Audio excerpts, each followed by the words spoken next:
Well, if I was smiling when I came out, it's because it's pretty clear, I think, that Father Pieper had his milk and cookies before Mass began, as well as several cups of coffee.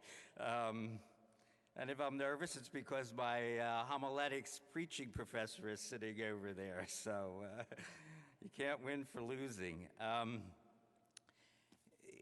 If you're like me, which I hope you're not, when last night rolled around, you probably breathed a sigh of relief, because last night, to be honest with you, I was thinking to myself, thank heavens, 5 days of the Novena are over.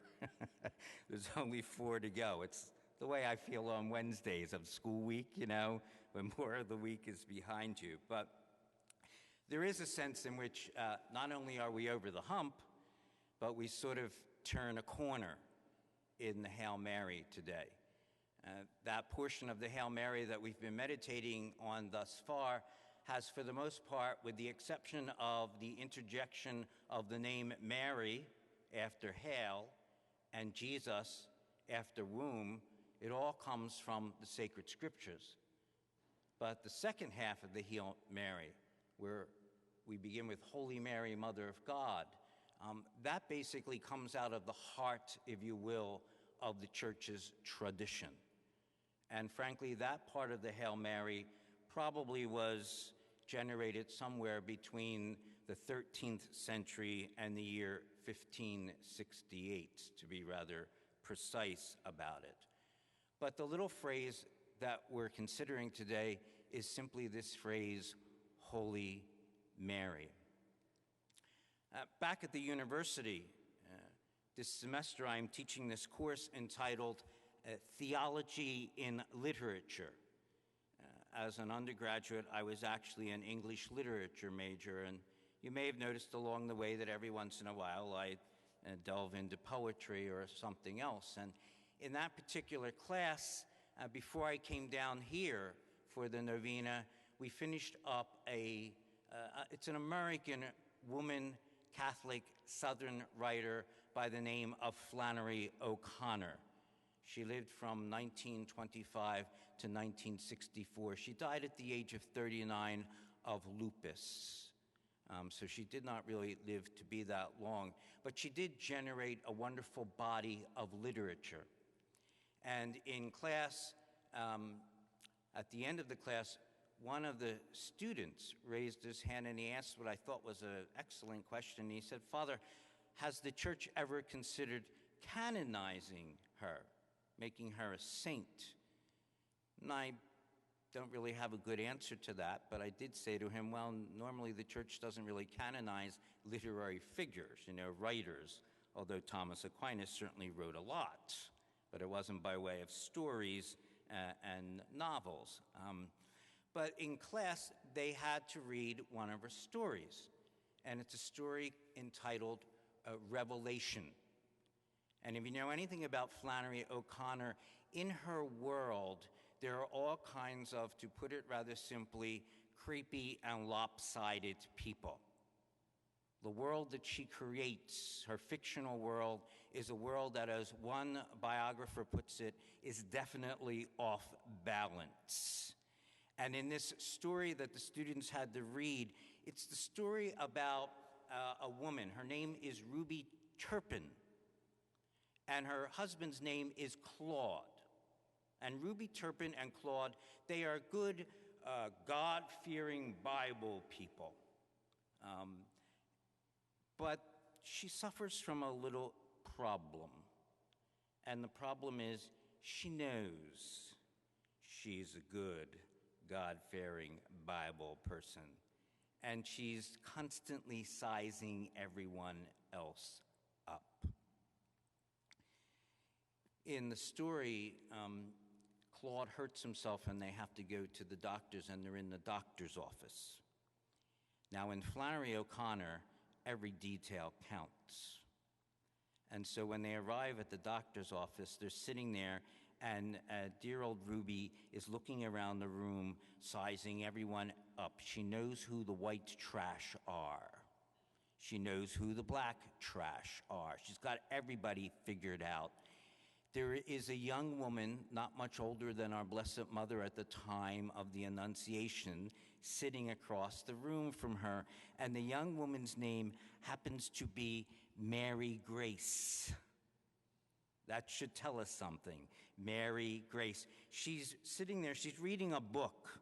It's a textbook, and the name of the textbook is Human Development. And she's looking at Ruby Turpin, and she knows that Ruby is sizing everyone up. And it gets to a point where she can't take it anymore. So she takes the book, Human Development, and she lunges it across the room, and it hits poor Ruby on the head, and Ruby falls to the floor.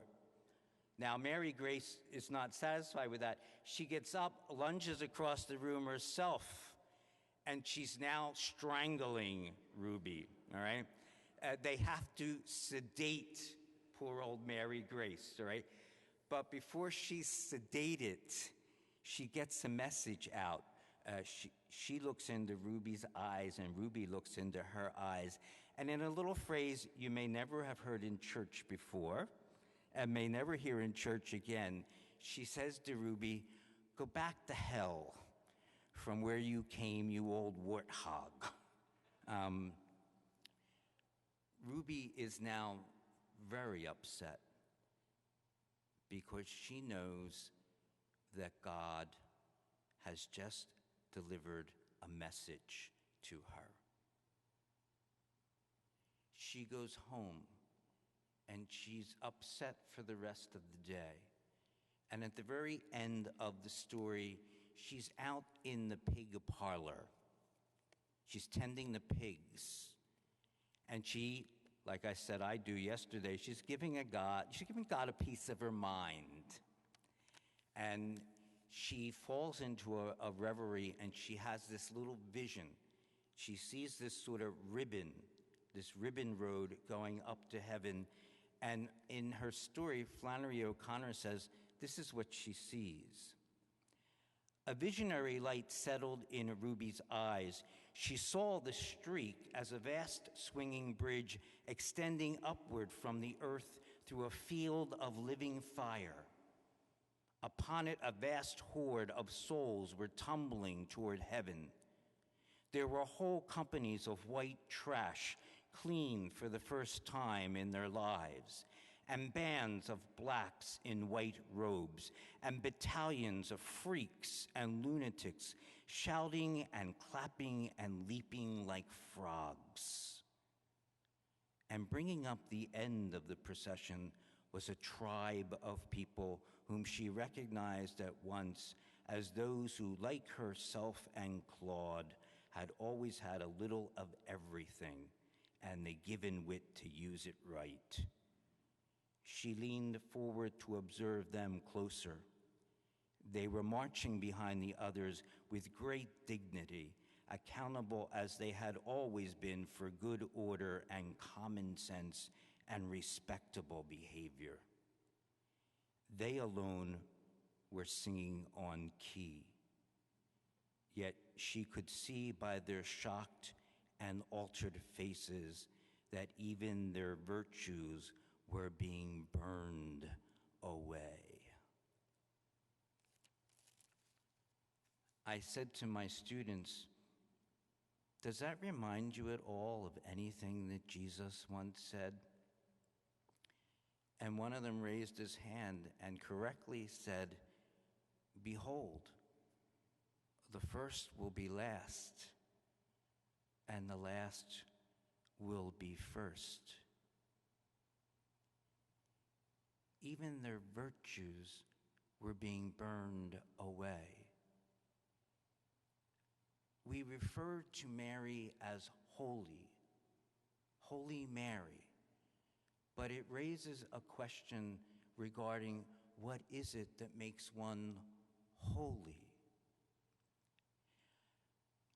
I don't agree with Reverend Mother from that story the other day that goodness has nothing to do with it. And yet at the same time, I'm not convinced that one can simply try to be holy by force of one's own power. it would seem more to be the case that one becomes holy by surrendering oneself to God and to God's holiness and God's mercy. And I suspect that in the end, it is that which ultimately makes our Blessed Mother holy. In Latin, the phrase is Sancta Maria. We could also translate it as Saint Mary, but we translate it as Holy Mary. And I would simply like to lift up three very simple graces to which Mary submits herself. Mary is a listener. Mary is a lover. Mary is a leaver. 3 L's. She's a listener because Gabriel didn't have to clobber her over the head. Mary was leaning out of her soul, listening when she heard Gabriel. To go back to that chapter 11, verse 27 from the Gospel of Luke, how blessed is the womb that bore you, to which Jesus responds, blessed rather is the one who hears the word of God and does it. We heard Matthew's version of that yesterday. Mary listens. She's a prayer. She's a lover. To be honest with you, she doesn't run Catholic charities. She doesn't even run Jewish charities. But at the moments that we find her in the sacred scriptures, she's doing simple, loving things. She goes to her kinswoman Elizabeth to help her. She seeks her child who seems to be lost. She sees the need of a couple who have run out of wine. She stands below the cross of her son when others have run. And in a sense, you might say she dies with him. She's in the room at Pentecost, waiting for the Spirit's arrival. And she's a leaver. I don't mean she's one who abandons. I mean she's a humble person. She doesn't spend a lot of time admiring herself in the mirror. She's not looking for curtain calls. As a youngster, I remember the good sisters teaching us, do good and disappear. Mary does good and she disappears. She's not looking for accolades. So you see the difference between goodness, and I think I know a lot of good people, and holiness. Holiness is that place where many of the virtues come home to roost. The ones that I've lifted up about our Blessed Mother are simply 3: prayerfulness, charity, humility. But so many other virtues, I suspect, mark her life as well.